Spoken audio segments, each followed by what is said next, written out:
Et s'ils avaient pu la voir comme nous le faisons en ce moment, du haut d'un magique hélicoptère temporel, il est probable que Rome impériale serait ainsi apparue aux yeux de ses empereurs.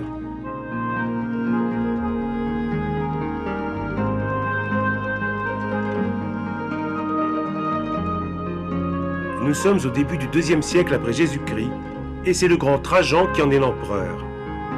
Rome est alors à l'apogée de sa splendeur architecturale, et l'empereur au sommet de son règne. Le nom de Rome domine le monde entier connu à l'époque.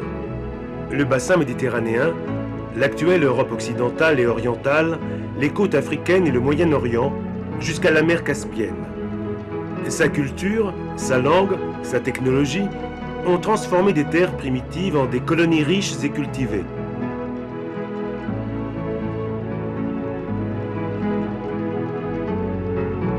La ville compte presque 1,5 million d'habitants et elle est enrichie par une centaine de temples et monuments fastueux. Un réseau de 9 aqueducs lui fournit plus d'1 million de mètres cubes d'eau chaque jour, eau qui permet d'alimenter des thermes capables de recevoir plus de 1000 personnes ensemble.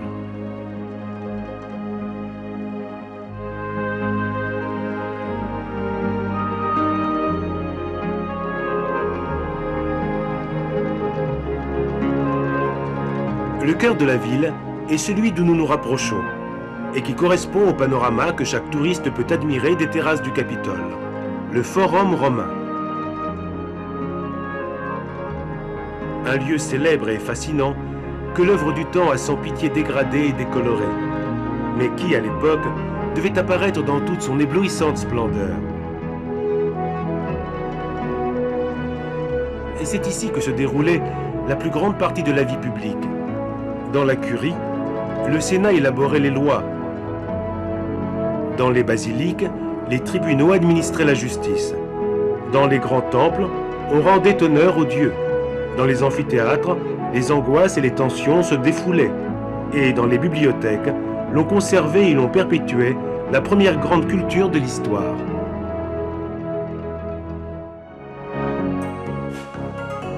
Cela peut paraître étrange, mais sur cette ère de l'antique Rome, à 2 pas du palais impérial, où se déroulaient les principales fonctions publiques de l'État, les Romains venaient également jouer. Par exemple ici, à côté de cet imposant édifice, la basilique julienne, qui a été construite par le grand Jules César. Le nom basilique ne doit pas nous induire en erreur. En réalité, les basiliques romaines n'avaient rien à voir avec les grandes églises chrétiennes qui apparaîtront ensuite. Il s'agissait de monumentaux édifices destinés aux activités publiques, comme les transactions économiques, et surtout l'administration de la justice. C'est justement à l'intérieur de la basilique julienne que l'on débattait des cas qui attiraient beaucoup le peuple, toujours à la recherche de nouveautés piquantes et scandaleuses. Le peuple romain, même s'il était très éduqué pour l'époque dont nous parlons, était extrêmement litigieux, et les salles des tribunaux n'étaient jamais assez grandes. Les pauses entre une audience et l'autre étaient nombreuses et longues. Aussi, pour occuper le temps, on avait sculpté sur les gradins des jeux d'échecs et autres jeux variés que nous pouvons admirer encore aujourd'hui. Mais venez, l'entrée est libre.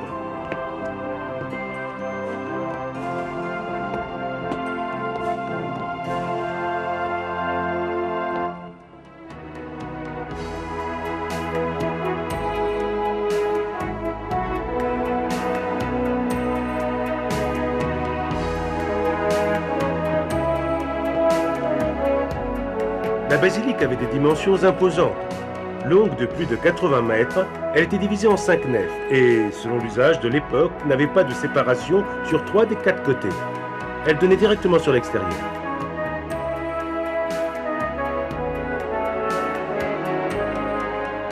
C'est ici que délibérait le tribunal des centumvirs, et grâce à des divisions faites par des tentures, l'on réussissait à s'occuper de 4 cases à la fois.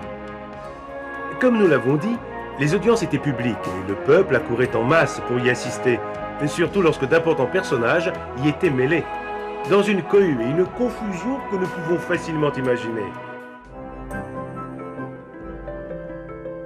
Nous avons vu que cette zone de Rome était peut-être la plus fréquentée et la plus chaotique de la ville. Et pourtant, à 2 pas d'ici, il y avait un lieu dans lequel aucun Romain n'aurait jamais pénétré, le temple de Vesta.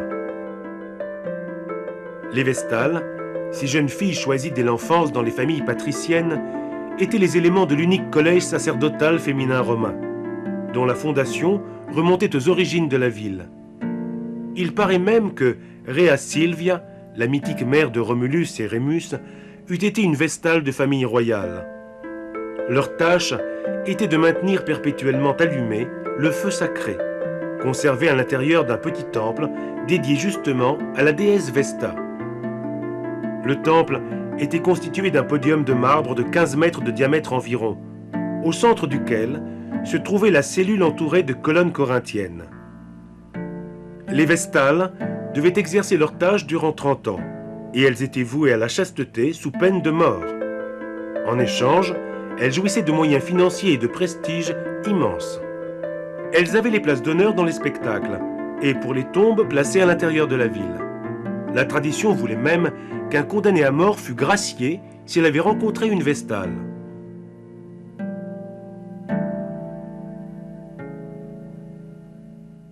Elle logeait dans un grand édifice contigu au temple, construit autour d'un grand atrium.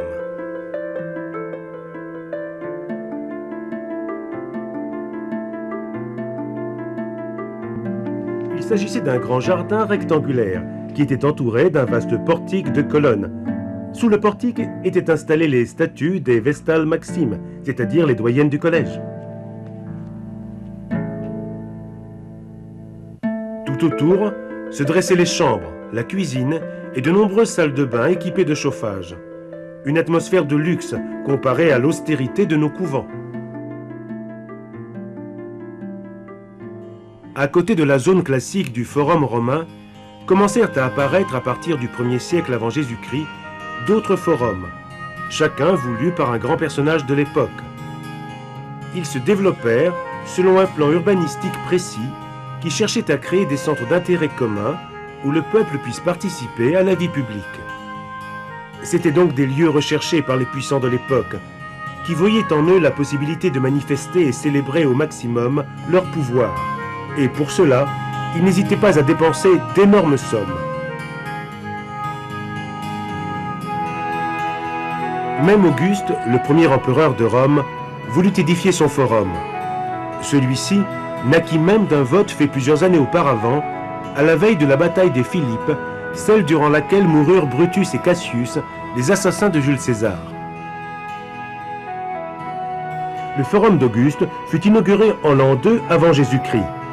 Il n'était pas majestueux comme celui que construira Trajan, mais il était dominé par un imposant temple dédié à Mars Vengeur, assez important. Le forum était le siège des prêtres de Mars, qui y célébraient différents rites.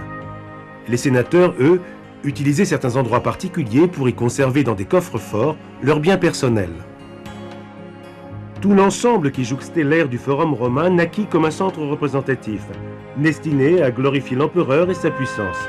Et c'est ici que le Sénat se réunissait pour les déclarations de guerre et de paix, et sur son autel, les gouverneurs faisaient des sacrifices avant de partir pour les provinces. Et c'est ici en outre que l'on dressait les statues des généraux vainqueurs, alors que les cariatides symbolisaient les nations soumises. Les dimensions du temple étaient considérables, comme le démontrent les ruines de 3 des 8 énormes colonnes corinthiennes originales, hautes de 15 mètres.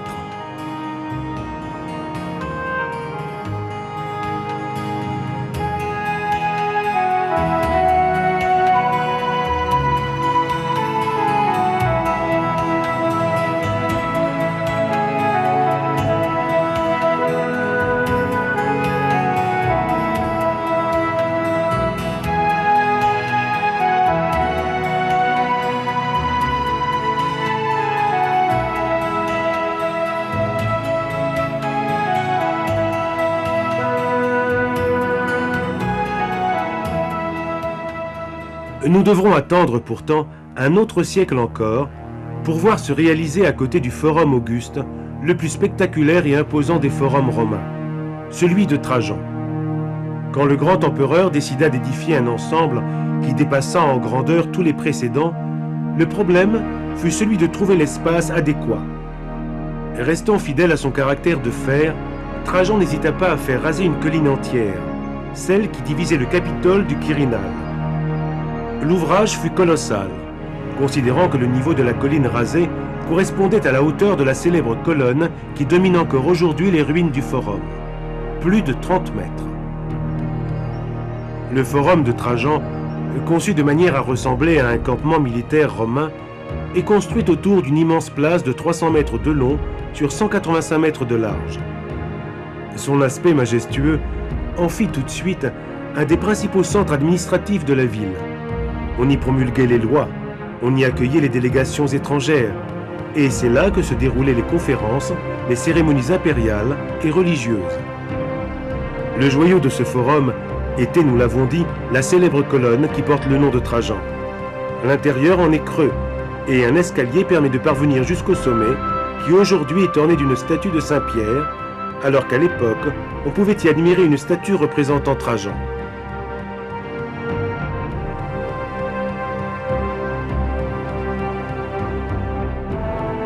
La colonne est complètement enveloppée d'une frise en relief de 200 mètres de long, sur laquelle se déroule une extraordinaire représentation des scènes des deux guerres combattues victorieusement par Trajan contre les Daces, un peuple fier qui habitait la Roumanie actuelle. Il s'agit vraiment d'un film de marbre, comme Italo Calvino l'a défini, un chef-d'œuvre de la sculpture de tous les temps qui nous permet de revivre comme un merveilleux film antique les différentes phases de la campagne.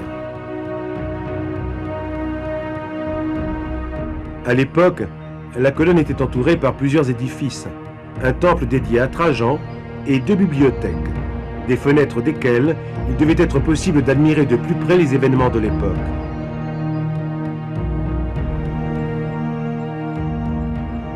Mais l'édifice le plus important du forum était la basilique Ulpia, œuvre du grand architecte Apollodore de Damas.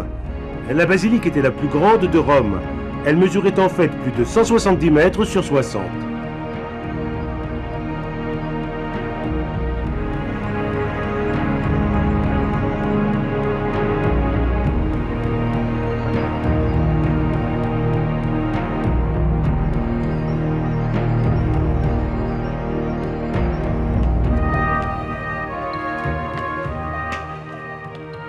L'intérieur était vraiment grandiose. Il était divisé en 5 nefs, délimitées par des fils de colonnes en granit et marbre cipolin.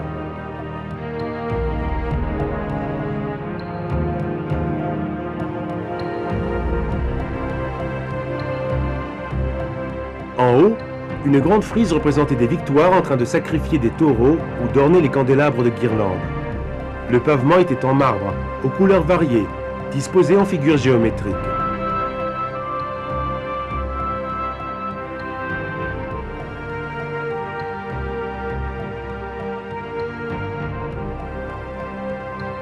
Même cette basilique n'avait pas de fonction religieuse. Les cérémonies religieuses de masse se déroulaient en principe dans les temples ou en plein air. Les édifices comme celui-ci étaient des lieux de rencontre et de représentation, destinés surtout aux fonctions judiciaires, mais aussi à des cérémonies différentes, comme celles organisées pour l'affranchissement des esclaves, c'est-à-dire leur libération, qui se déroulaient dans un endroit contigu à la basilique.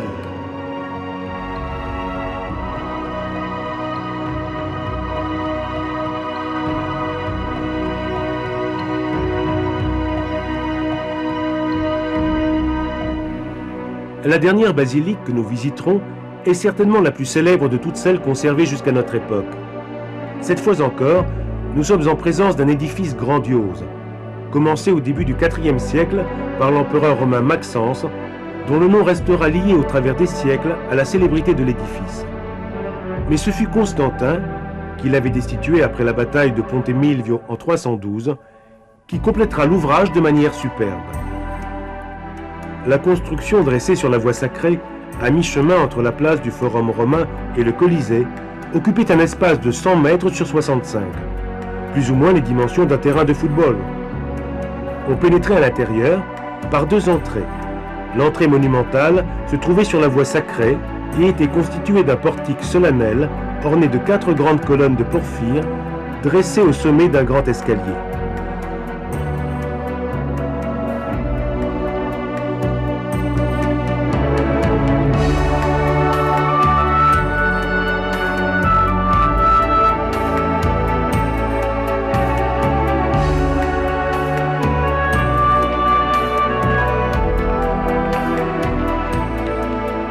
La nef centrale avait plus de 30 mètres de haut et était recouverte par 3 immenses voûtes croisées qui reposaient sur des colonnes de presque 15 mètres de hauteur.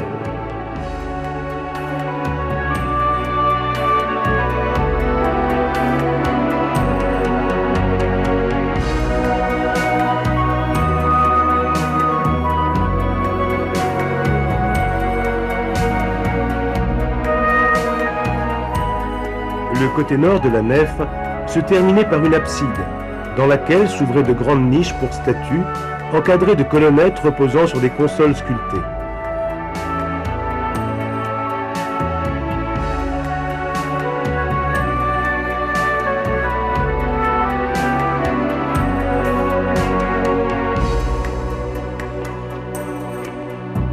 Dans l'abside de la nef centrale était située une colossale statue assise de Constantin, et qui, avec ses 13 mètres de haut, donne bien l'idée de ce que devaient être les dimensions de l'édifice. L'intérieur se complétait de 2 ailes latérales, chacune composée de 3 pièces, recouvertes par de puissantes voûtes aux plafonds en caisson. De superbes marbres colorés décoraient le pavement, et sur les 2 étages s'ouvraient d'énormes fenêtres permettant l'illumination des pièces.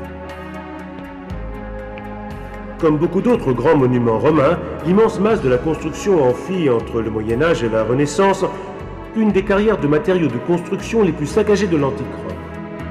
Jusqu'à la dernière de ces colonnes, qui fut prélevée en 1613 par le pape Paul V pour la faire ériger sur la place Sainte-Marie-Majeure, où elle se dresse encore aujourd'hui. Eh bien, il se fait tard. C'est l'heure de grimper jusqu'au Palatin. Aujourd'hui, nous sommes invités par l'empereur. Et bien sûr, il n'est pas question de le faire attendre.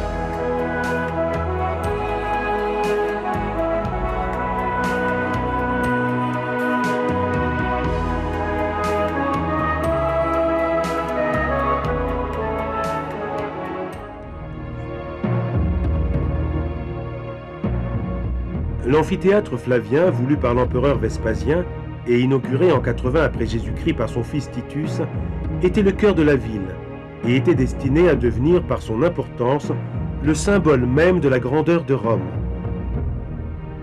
Pour le construire, il fallut 100 000 mètres cubes de travertin, une caravane de plus de 200 chars par jour qui, durant 5 années consécutives, firent le trajet en partant des lointaines carrières de Tivoli.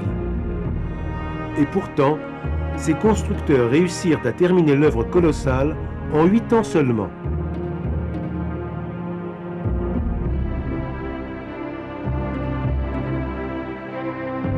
Pour magnifier le monument, on ne regarda pas à la dépense. L'anneau externe a une hauteur de presque 50 mètres, et des centaines d'arcades le constellaient, chacune étant ornée d'une statue.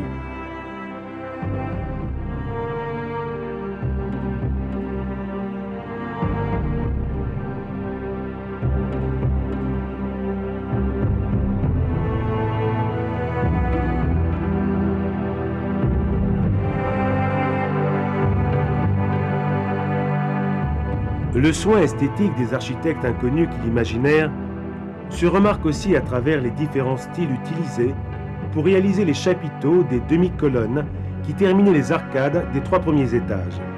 Stylisé dorique le premier, élégant ionique le second et raffiné corinthien le troisième. Mais il est grand temps pour nous de pénétrer à l'intérieur, car le spectacle va commencer.